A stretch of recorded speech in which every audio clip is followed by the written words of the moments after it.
The first time he saw her, she was lying in the dust behind his barn, barely breathing. Blood dried against her skin, and a fear so deep in her eyes it looked like it might swallow her whole. Everyone in town said to leave her, said she was cursed, said no man should go near her. But Hank Dalton wasn't like other men. He walked right up, took off his coat, and whispered, "Stay calm. I'm the only soul who'll help you." And from that moment, his life stopped belonging to him. Dry Creek was the kind of town that forgot mercy a long time ago. Every porch had a shotgun. Every man had secrets, and every whisper carried faster than the wind. Hank was a quiet rancher, widowed, childless. He spoke more to his horse than to people. He lived half a day's ride from town, kept to himself, and that's how he liked it. But that summer, things weren't right. Cattle started disappearing. Coyotes howled in daylight. And one evening, when he rode into town for supplies, he saw the posters nailed to every wall. Reward for information on the girl from Black Hollow. No name. No reason. Just that phrase.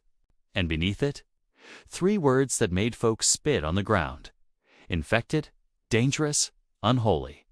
Hank didn't know what it meant. But he knew one thing. Whoever she wasn't welcome anywhere near Dry Creek.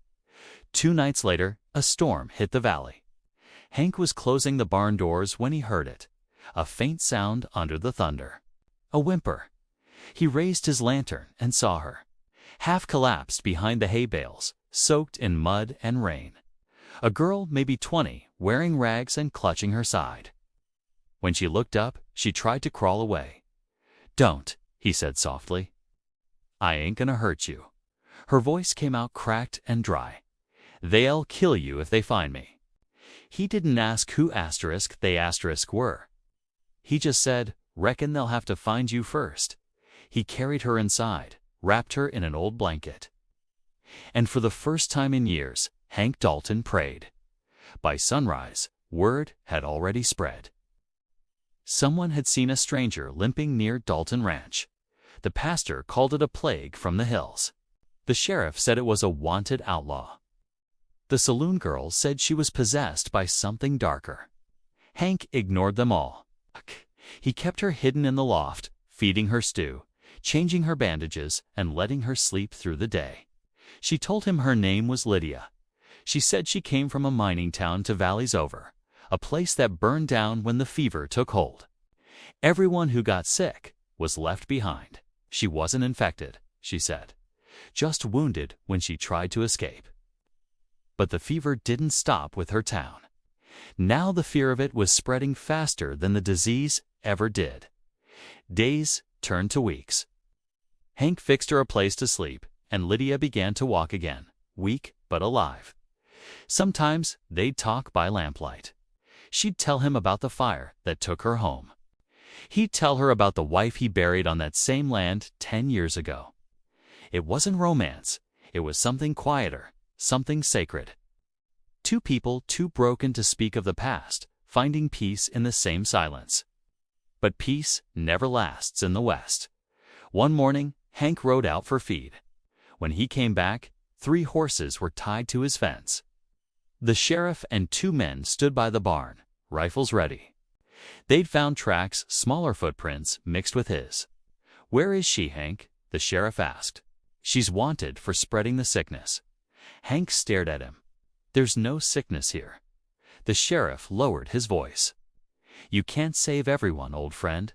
But Hank just said, "I ain't saving everyone. Just one."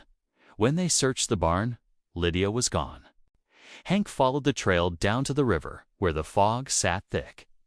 Lydia was there, struggling to cross, her dress torn by branches. "Stop," he called. She turned, eyes wide, tears streaking through the dirt on her face. "I can't let you die for me," she cried. "They'll burn your land."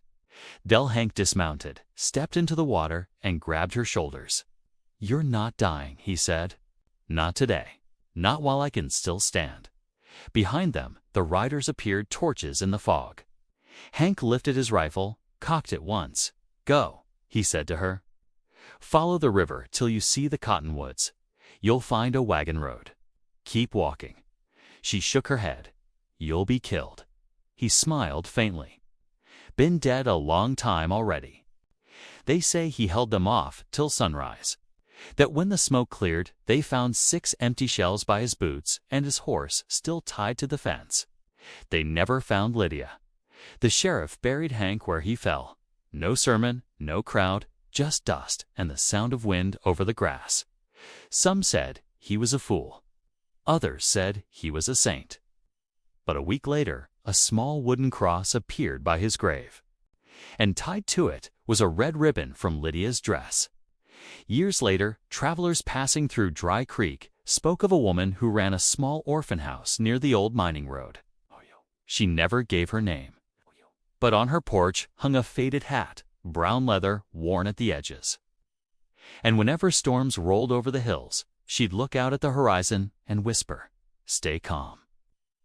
I know you're still watching." Thank you for joining me on this journey into the heart of the Old West. If this story moved you, please consider subscribing and hitting that like button.